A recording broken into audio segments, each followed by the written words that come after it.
Distrito 2, handang-handa na ba kayo? At sa mga pagkakataon po ito, ang susunod po nating tagapagsalita ay may pusong misyonaryo.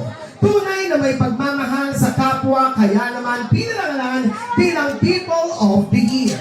Isang mapaglarugang ina na siyang magiging liwanag ng Maynila. Ang magiging katuwang Leones sa ating minamahal na lungsod, ang numero 1 sa hanay ng mga vice-alkalde. Palakpakan po natin ang ating magiging Vice Mayor, T. Atienza!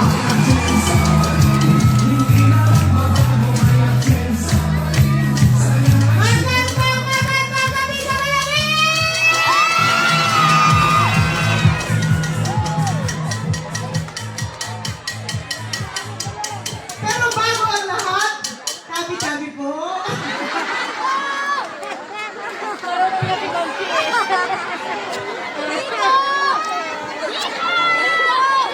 Masaya po kasi ako may makasama kayo ngayon. Pero bago ang lahat, siguro wala kayong sinain kanina. Na nandito, yung takip, siguro wala. Alam nyo, naniniwala po ako sa tadhana. Naniniwala ako na pag ibigay natin ang puso natin sa Panginoon, siya ang gagabay sa ating paglalakbay sa buhay para handa tayo sa mission natin.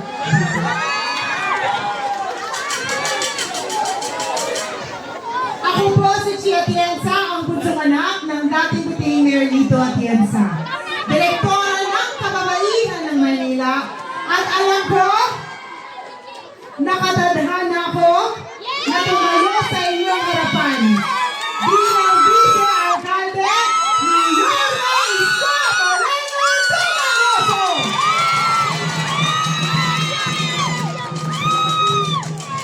Pero sa totoo lang, nung bata pa ako, ang pangarap ko sa aking buhay ay maging isang misyonaryo. Pero hindi po naisakatuparan yun. Kaya, ang ginawa ko, ginamit ko ang pagiging bunsong anak nung panahon na aking ama ay vice-alkalde para ibalik ang pag-asa sa puso ng mga kabataan sa MYRC dito sa Maynila. Nung ako po, nung aking ama ay alkalde ng Maynila, ako po ay naging aktibo sa iba't ibang church organizations. Buwan-buwan pumupunta po ako sa Bilibid Prison para mag-medical mission at makinig doon. Nung ang aking ama ay congressman ng Buhay Party List, marami po kayong natanggap dito ng mga food packs. Libo-libong food packs, milyong-milyong halaga ng mga vitamina at maintenance, ipinamahagi po sa inyo. Ngunit, kahit kailan, kahit na ako ang gumawa ng paraan para mangyari po ang lahat ng iyon, hindi ko po linagay ang mukha ko sa lahat ng natanggap niyo. Dahil naniniwala po ako na mas mahigit po para sa akin na pag ako ay tumingin sa itaas, alam ko masaya ang Panginoon sa paggamit ko sa kung ano man ang binigay niya sa akin sa buhay ko. Ngunit nagbago po ang aking perspektibo pagdating sa pagpasok sa mundo ng politika. Nung ako po ay naging isang broadcast journalist sa television for 7 years, gaya ng aking kapatid na si Kuya Kim. Kilala niyo po si Kuya Kim? Kayo dito, kilala niyo si Kuya Kim? Kayo dito, kilala niyo si Kuya Kim? Yung totoo ha, sasabihin niyo sa akin yung totoo. Sino ang mas pogi? Si Kuya Kim o si Ali?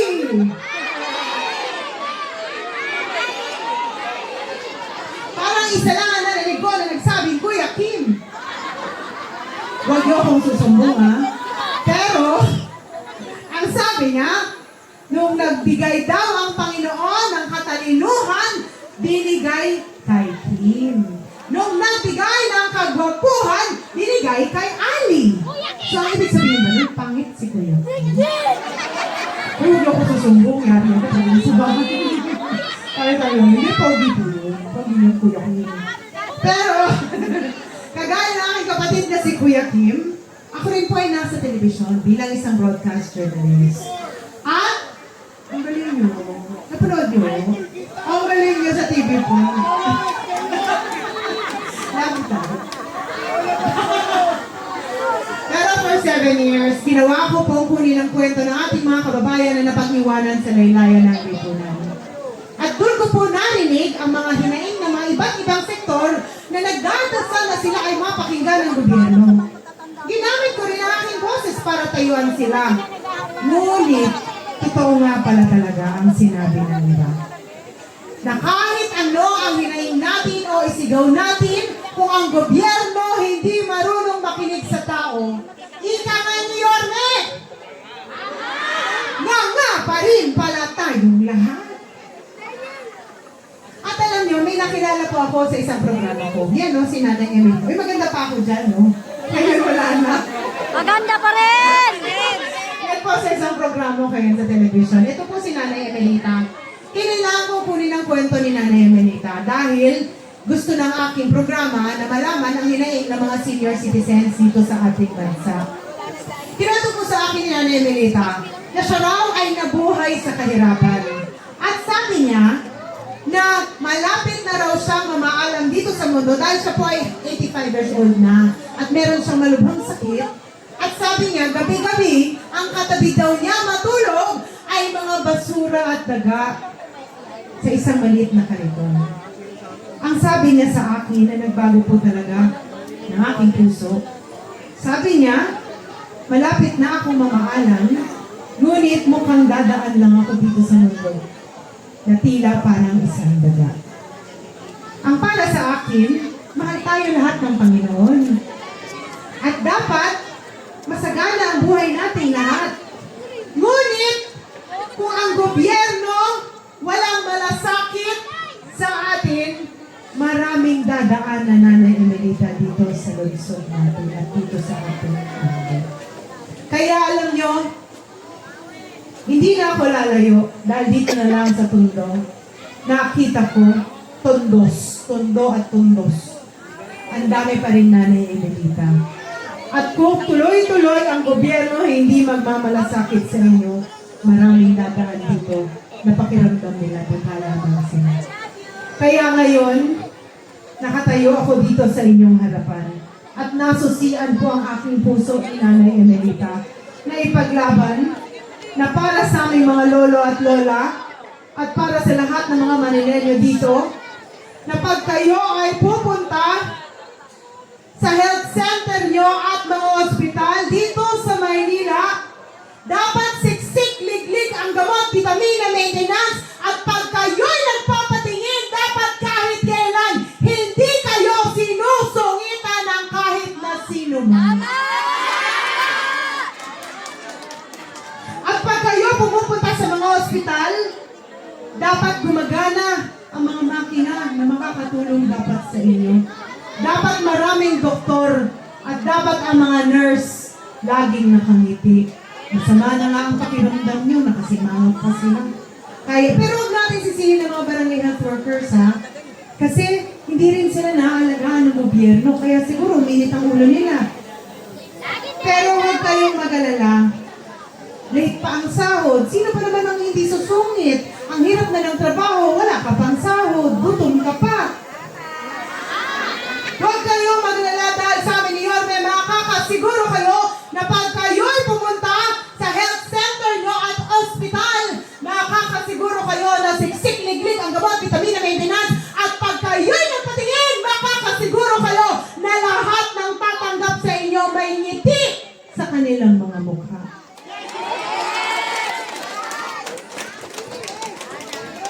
Ang sabi nila, minsan pag pumupunta daw sa ospital dito, tila nagiging punerarya na raw. Dahil bangkay na raw paglabas. Totoo ba yun? Dapat hindi mangyari yun. Huwag kayong mag-alala, hindi po yun mangyayari sa amin ni Yorme at ni Congressman Carlo Lopez at ang lahat ng mga hotel under your desos parang araw. Dahil sisiguraduhin namin na wala nang Nanay Emelita na dadaan dito sa ating lungsod. Ako rin po ay tumatayo para sa ating mga kababayan na may kapansanan. Mga senior citizens na may kapansanan. Mga magulang na may anak na may kapansanan. Isang realidad, Marami sa mga magulang na may kapansanan na nakilala ko dito, minsan hindi man lang nila mapadiagnose ang kanilang anak dahil mahal magpadiagnose at kulang po ang mga doktor. Huwag kayong mag-alala dahil sa amin ni Yorme. Makakasiguro po kayo na magiging sensitibo ang gobyerno dito sa Maynila sa pangangailangan ninyo. At dahil meron nga po akong nakitang kapatid ko na Muslim dyan, salamalaikum po sa inyo. Para lang sa kaalaman ninyo, importante kayo sa akin. Balang araw, magkakaroon din kayo ng boses dito sa ating gobyerno. Ako rin ay tumatayo sa mga magulang na nandito ngayon. Taas po ang kamay ng mga magulang. Ang mga solo parents. Wala masyadong solo parents dito, ayos. Pero mahirap maging solo parent. Alam niyo po bakit? Dahil pagdating sa gabi, wala kayong kayakan. Pero huwag kayo mag-alala dahil pagdating dito ni Yorme, tandaan nyo na lang ang mukha niya para mapaniginipan nyo mamayang gabi. Tama na, yakapin nyo na lang picture nyo. Okay na, mag-solo pa. Ala, sinabunutan. Pero alam nyo, akala ng iba bata pa ako. Mukha pa kong bata pa. May ilang taon na po kaya ako? Ilan? Ako, dito na ako titira sa gagawin. Ilang taon na kaya ako? Ay, grabe siya, 20! Hindi pwede maging vice mayor ng 20. Dito, ilang taon na? 34? Grabe lang ito baka 75? Mukha ba ako senior citizen? Ilan? 29? 23? 25? 18? Gusto kayo dito. Parang gusto ko naririnig yan. Parang masarap sa kanya. Nanay ilang taon? 33. Si Chia Atienza po ay 43 na. At may tatlo na po akong anak na malalaki na. At halos 20 taon na po akong may asawa. Kaya tayo, hindi na po ako dalaga. Dalang-dala na po ako. Pero bilang isang magulang, alam ko na marami sa inyo dito na habang pinapanood nyo ang inyong mga anak na natutulog sa gabi, nagdadasal kayo na sana kasama niyo ang gobyerno sa pagpapalaki sa kanila. Mahirap maging isang magulang. At alam ko importante na ang gobyerno nakaalalay sa inyo. Kaya huwag kayong mag-alala dahil balang araw sa amin ni Yorme, makakasiguro kayo na kasama niyo ang gobyerno dito sa Maynila sa pagpapalaki ng inyong mga anak dahil mahalaga po sila sa amin. Ako rin ay tumatayo para sa mga miyembro ng LGBTQ+ community. Narinig ko, marami sa inyo, bata pa lang, may diskriminasyon na naghihirinda. Minsan sa kapitbahay, minsan sa pamilya, pero ang para sa akin, mahal tayo ng Panginoon kahit ano pa man ang ating kasalanan. Kaya balang araw sa amin ni Yorme, makakasiguro kayo na pantay-pantay na oportunidad ang ibibigay namin sa bawat Manilenyo. Dahil lahat kayo mahalaga sa amin. Alam niyo, nung kami ni Yorme, nag-house tours dito kasama ng buong Yorme's Choice, ang lakas ng sigaw niyo. Ano nga ba yung sinisigaw niyo nun? Parang mahina. Isa pa! 1, 2, 3! Dito! Naanto kayo, no? Isa pa! Dito sa kanan! Mas inaanto kayo! Ano sigaw na? Nonoy, sumisigaw kung bumalik ka na. May kasama pang kilig sila. Alam na, may bago ng sigaw ngayon. Dati bumalik ka na. Ngayon, babalik na siya. Pero alam nyo, naiintindihan ko kung bakit nyo sinisigaw na bumalik na si Yorme.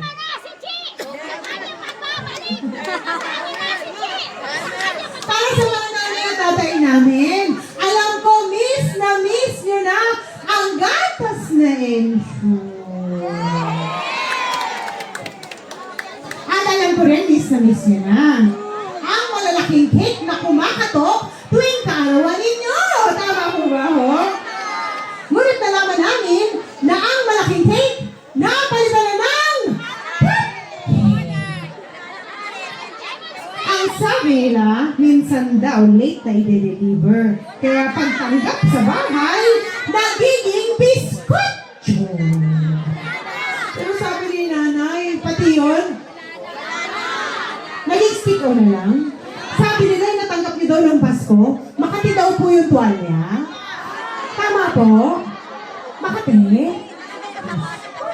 Sabi nila, Makati, hindi pa nakakuha ng tubig. May garapata? Diyos ko naman yun. Baka may aso sa bahay niyo, pupunta na lang doon sa tuwalya.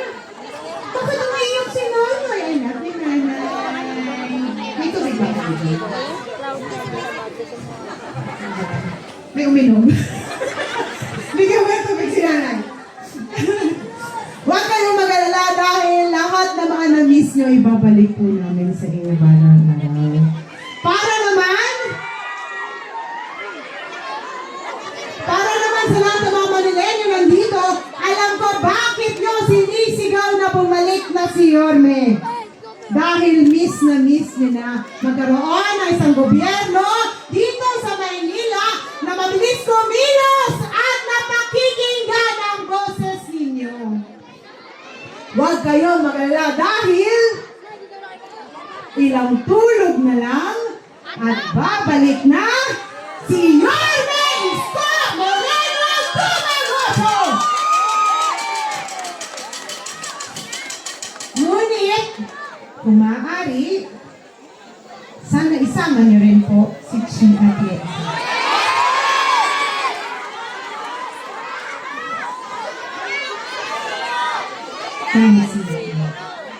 Ang trabaho po ng vice alcalde ay maging presiding officer, maging ina ng konseho, gumawa ng mga programa at polisiya na dapat angkop sa pangangailangan nyo. Kaya kung kayo ay pipili ng vice alcalde balang araw, kailangan pumili kayo ng isang tao na marunong makinig at ipaglalaban ang boses ninyo. Huwag ka mag-alala, hindi ako mahilig mag-boses. Kaya kumakain na lahat ng mga konsyal dito, magbutom sila sa akin. Pero, alam nyo, kung meron mo na isang bagay na kaya ko ipagmalaki sa aking sarili, bata pa lang ako. Ginamit ko ang pagiging bunsong anak ng vice-alcalde, alcalde at congressman para tayuan ang boses ng mga Manilenyo na nagdadasal na sila ay mapakinggan ng gobyerno. Alam ko, nakilala nyo ang iba sa aking mga kapatid, kaya nga alam nyo kung sino mas pogi, kung si Ali o si Kim.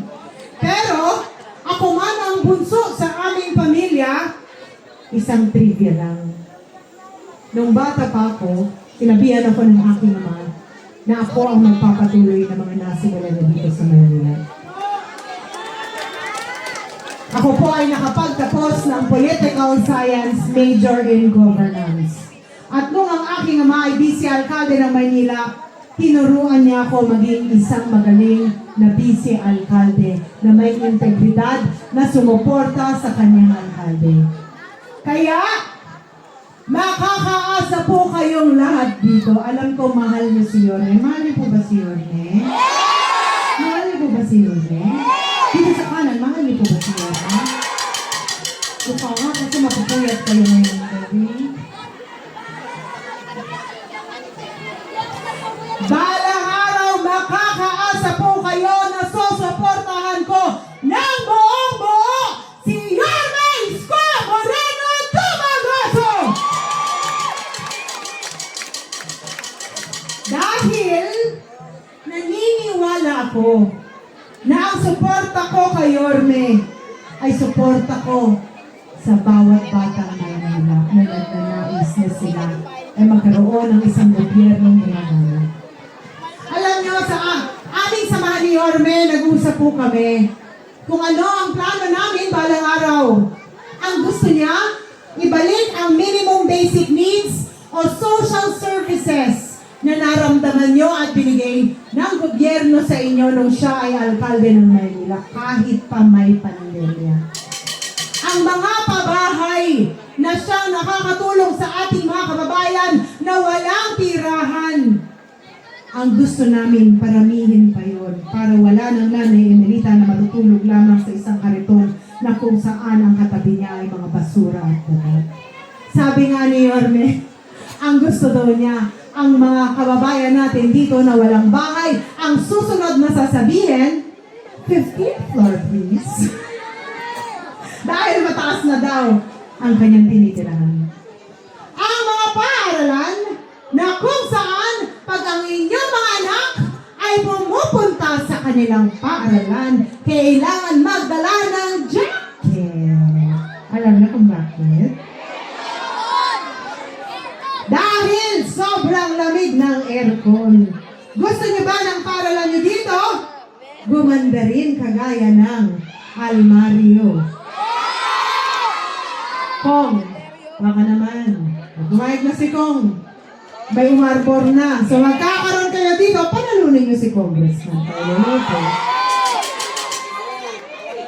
Gusto niyo ba? Na pag kayo ay pumunta sa ospital, siksik, liglig ang gamot, vitamina, maintenance, at pag kayo ay pumunta doon, lahat ng mga makina na naroon ay gumagana at libre na magamit ninyo para mapahaba ang inyong mga buhay. Lahat ng yun gagawin po namin ngayon. At ang ambago po sa aming samahan ay livelihood. Dahil bilang direktora ng kababaihan ng Maynila, may resibo po tayo. May posisyon man o walang posisyon. Tuloy-tuloy lamang ang livelihood training program para sa mga Manilenyo na gustong matutong tumayo sa kanilang mga paa. Dahil para sa akin, mas masarap magmarites kung ang inyong mga kamay ay gumagawa ng paraan para kayo ay kumita ng pera. Dahil sa totoo lang, sa paglibot ko dito sa ating bansa at sa ating lungsod, ang tunay na problema ay kahiraman. At mapupuksan lang yan kung tayo lahat nainganyo na magkaroon ng trabaho, magkaroon ng negosyo, at unti-untian nang mag-uuspungan ang mga negosyo dito sa ating barangay. Gusto niyo ba yun? Para wala nang marites, di ba? Kasi dati marites, kukwento mo lang yung nangyari sa kapitbahay mo. O ngayon, ang imamarites mo naman, meron na akong bago negosyo, bili ka naman ng pulto. Pero alam nyo, ang tawag sa akin ay liwanag ng Maynila.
minamahal ko pong taga-distrito 2, isigaw natin ang sabay-sabayang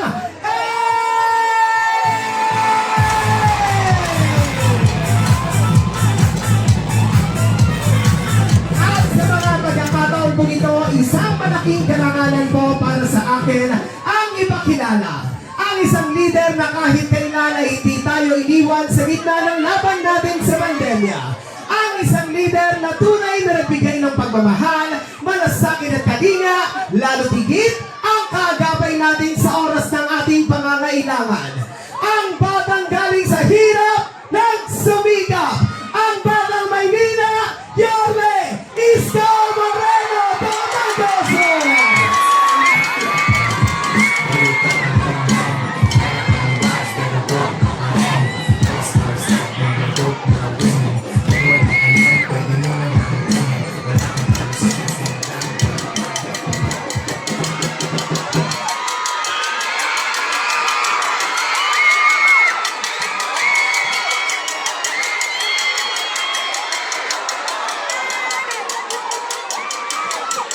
Magandang gabi, sunog ako!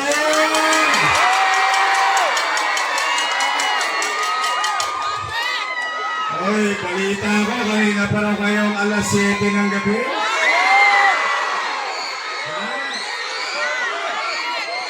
Hindi mo na nagsaing. Yorme! Wala! Yorme! Hindi pa lang kumain. Hindi pa lang kumakain. Sa kamay, hindi pa kumakain. Huwag kayo mag-alala, lilipas din yan. Yan ang tapat at totoo. Masyadong in love sa akin.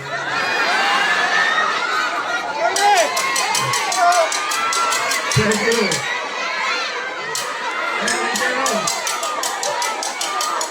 Anyway, mga bata, yung natatagan yung mga lola.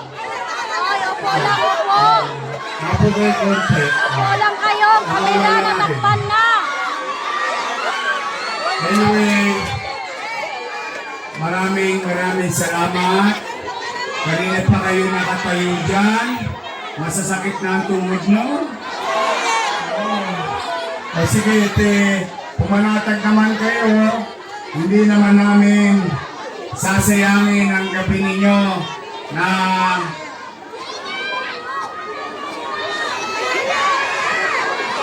ang pakinig ng mga panira. Wala sila dito. Basta tayo. Ano lang tayo? Chill lang tayo. Hindi po klaro pa ka. We are fucking from the man. Instead of broke by name. Ang sarap na lang mga taga-sunog ah. Nakaka-inspire naman kayo. So anyway, maraming salamat talaga. Nay! Tay! Hindi pa kayo kumakain. Ang init-init. Ang init ng panahon. Ang init ng kampanya. Yung mga kalaban ko, mainit na rin sa akin eh. Wow, Rina. One more time.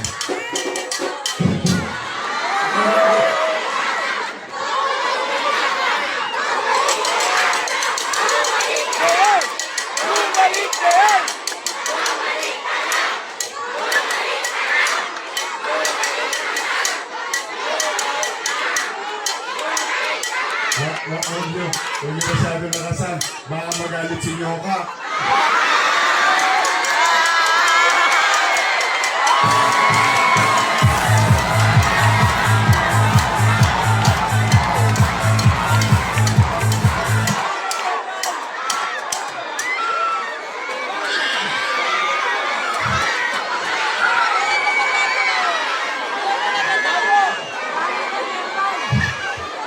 Anyway, magandang gabi sa inyong lahat. At Nay, nalulungkot lang ako ng kaunti sapagkat yung aking mga katunggali, hindi ko naman maintindihan. O sila yung nakaupo, ako hindi nakaupo. Pero ako ang laging pulutan nila. Ako tanghalian, hapunan, hatiagaan ako. Marim nyo, ipatatawag kayo sa tennis court sa Tutuban. O, tapos magbibigay ng 1,000. Saka 5 kilong bigas. Okay lang yan. Okay lang yan. Unang-una, hindi nyo naman yan hiningi. Binigay naman sa inyo ng kusa, tama ba? O, isayang din naman. Laman tiyan din yun. Diba? Okay na yan. Basta ako, panatag naman ang loob ko dahil matatalino naman ang mga taga-tundo. Tay. Oh. Nalulukot ako lagi pulutan. O, tingnan ninyo ha. Noong October 9, di ba October 8, last day ng filing. Usog lang konti. Okay, siningil kagad ng utang na loob ng ate ko.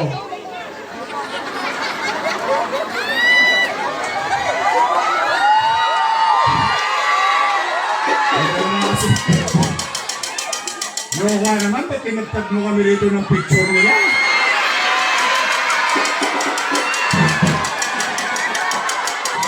Kita mo, di yan tuloy ang topic namin ngayon. Di bali, picture lang yan. Sa kanila lahat ang poster, basta kayo nasa amin, okay na kami.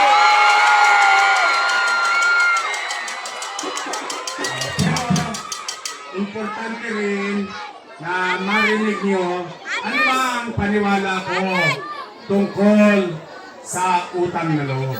Tay, ako po, ang personal kong paniwala, ang utang na loob ay walang katapusang bayaran. Yan, personal ko yan. Ibig sabihin, habang buhay ang pagbayad ng utang na loob. At ang utang na loob ay hindi sinisingil. Binabayaran mo yan ng kusa. O, tingnan po natin. Ako ba? Tay, ako po, alam ninyo ito, dahil noong 2007, tumayo ako dito. 2007, hindi ko makakalimutan yun. Ako po ay may utang na loob kay Danny Lacuna. Ayan, buti na sa akin yung marinig. At bilang ganti, kay Boss Danny, bilang pagtanaw ng utang na loob, nilingon ko naman yung kanyang mga anak. For 20 years, inaruga ko yung kanyang mga anak. Tingnan natin ha, at hayaan kong kayo ang humusga. Una, Philip Lacuna. Nakaupo? Pangalawa, Lay Lacuna. Nakaupo? Pangatlo, Dennis Lacuna. Nakaupo? Pangapat, asawa ni ate. Dr. Fox Pangan. In-appoint kong Manila Health Department Head. At may awa ang Diyos. Sa tulong nyo, nakabalik tayo. Yan ang una kong tatanggalin sa City Hall.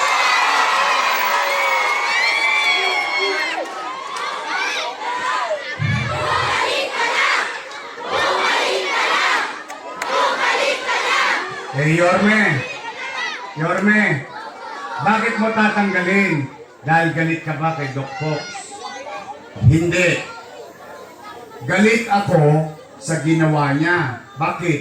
O mga bata, kayo mga bata, para sa mga bata to. Itanong nyo sa nanay nyo, sa tatay nyo. Lalong-lalo na sa mga lolo't lola nyo. Yan ang nagpahirap sa mga matatanda natin sa health center. Saan ka pa naman nakakita? Health center lang, kailangan naka-online schedule ka pa. Tama ba?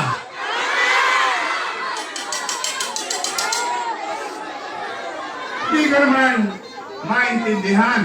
Paano, halimbawa, yung tao, walang cellphone. May cellphone, walang load. Ang pinakamalupit, hindi marunong mag-online. Ano na nangyari sa mga magulang natin?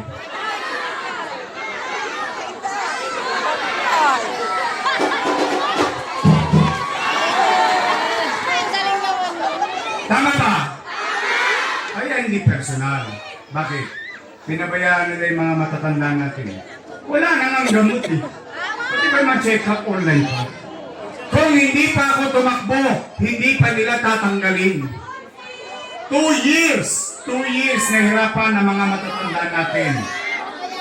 Nay, tay, panglima, si ate, nakaupo? Upo.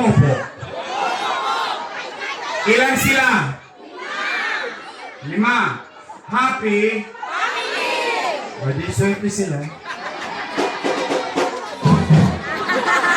Sabay si Yorme. Natatimingan ko na. Hindi, pero masaya ako. I swear to God, masaya ako para sa mga anak ni Boss Danny. Bakit? Yung hindi napagtagumpayan ni Boss Danny, sa tulong nating lahat, napagtagumpayan ng kanyang mga anak. Ngayon, kung sila'y nagbuti sa taong bayan o hindi naman ako para humusga.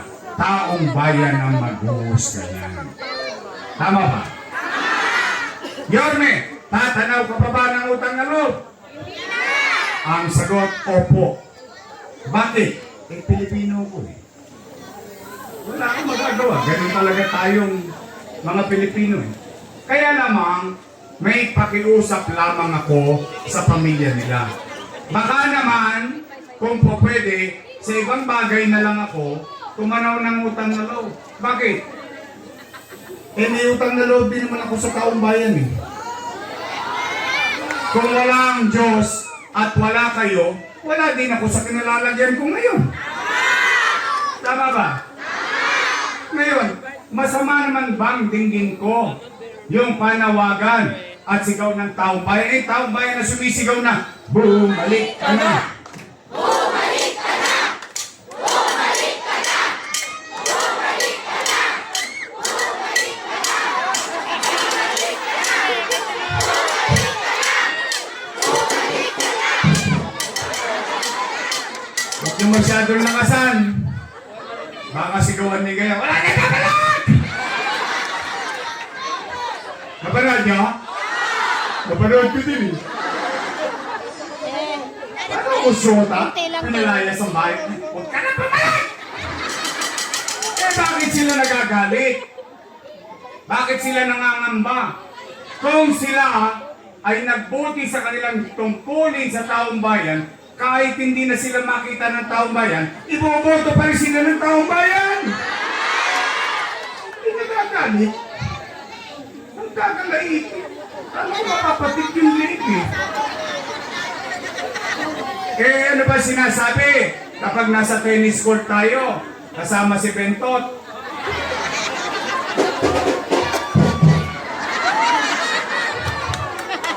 ano sabi? Si Yorme, maraming iniwang kita nyo, nagpunta talaga kayo. Huli, pero hindi kulong. Hindi. Nay. O sige, real talk lang tayo ha. Basta walang siraan. Wala tayong siraan dito. Chill lang tayo rito. Ha? Ano na, real talk lang. Real talk lang sa mga men. Meron kang bars pero broke ka pa rin. Nay, huwag mo isagad ha.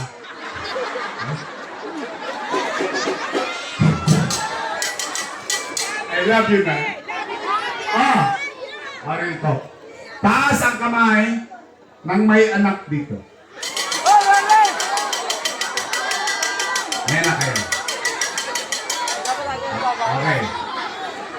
Tay! Tay! Kapag walang makakain ang anak niyo, gagawan niyo ng paraan? Talaga? Iraraos niyo? Gagawin niyo ang lahat?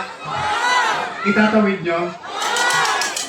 Yan din ang ginawa ko bilang ama ng 2 milyong Manileño nung pandemya. Nay, tay, noong 2019, nung binoto niyo akong mayor, wala kayong narinig sa akin na sinisi ko yung sinundan ko na walang iniwang pera sa akin. Wala. Mag-check kayo sa Google, kahit nasa internet. Wala. Bakit? Bumoto na kayo ng mayor eh. Binoto niyo na ako, di cargo ko na lahat ang responsibilidad nun. Tama, mali? Anong ginawa ko? Unang-una kong ginawa, walang tosgas. Nilinis ko Maynila. Dinidisiplina ko Maynila. Kinakalawit ko yung mga tulongges. Hanggang madaling araw nasa kalsada ko. In fact, yung nangyayaring kaayusan, disiplina at kalinisan sa Maynila ay biglang naging national policy. Naging DILG memorandum. Ibig sabihin, yung ginagawa sa Maynila, ang gusto ng national government ipagawa sa buong Pilipinas. Umaangat na tayo. Lumilipad na tayo. Bigla tayo nabunggo. Boom! Panis. Ano nagkaroon? Nagkaroon ng pandemya. Anong masamang epekto ng pandemya? Wasak ang ekonomiya. Walang ekonomiya, walang trabaho. Walang trabaho, walang pizza. Walang pizza, walang chicha. Tama, mali? Pero, nay, tay, kayo na naparito. Kayo hanggang doon sa Kodli. Diyan sa Nangka. At dito sa Wakali. Lahat kayong mga nangabuhay. Kasi yung iba kong testigo patay na. Wala, nagka-COVID eh. Pero kayo na mga naparito at mga nangabuhay, kayo'y testigong buhay noong panahon ng pandemya, walang nagutom sa lungsod ng Maynila.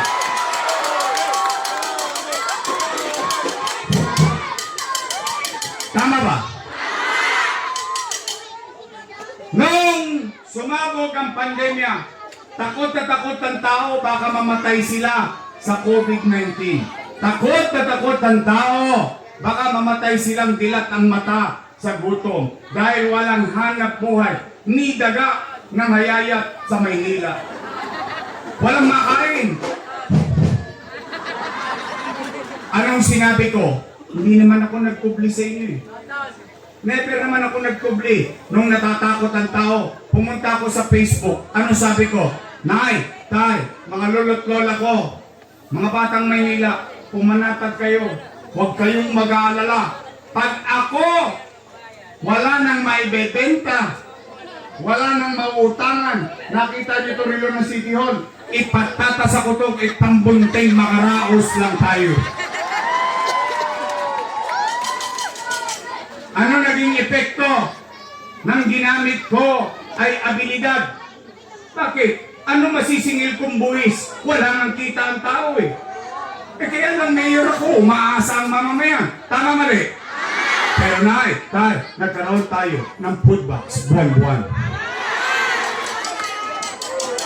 Mayaman, middle class, mahirap. Per family. Tama, mali? Not household. Halimbawa, itong bahay na to, o 3 pamilya, 3 food box. Tama, mali? Hindi pa nga naubos yung food box, sumarating na naman yung food box. Tama ba? Tay, yan ang kwento. Yung kwento, lagyan natin ng kwenta. Kasi nangutang eh.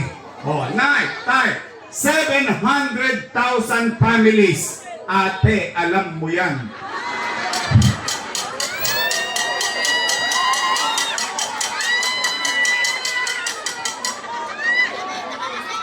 Inspired ako ngayon. Oh, 700,000 families. Lagyan natin ng kwento ang kwento. 700,000 times 1,000. Patay na. Nagkabuhol-buhol na. Ang dami zero. 700 milyong piso. Malaki? Malaki? Times 8. Bakit? 8 months tayong kumain. Tama, mali?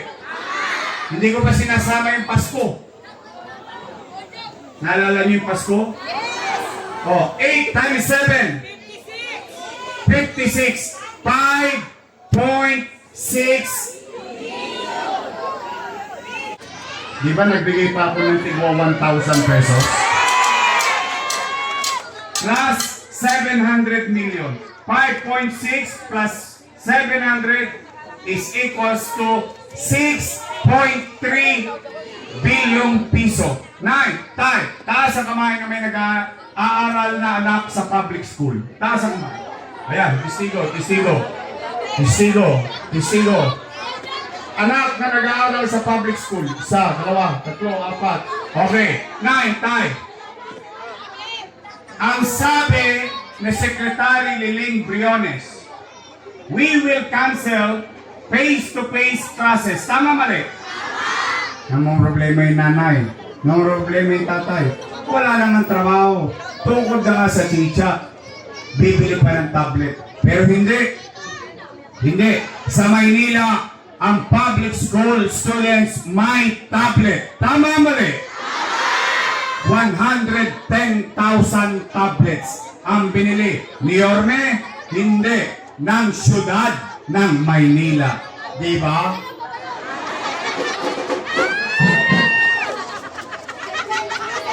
Teacher.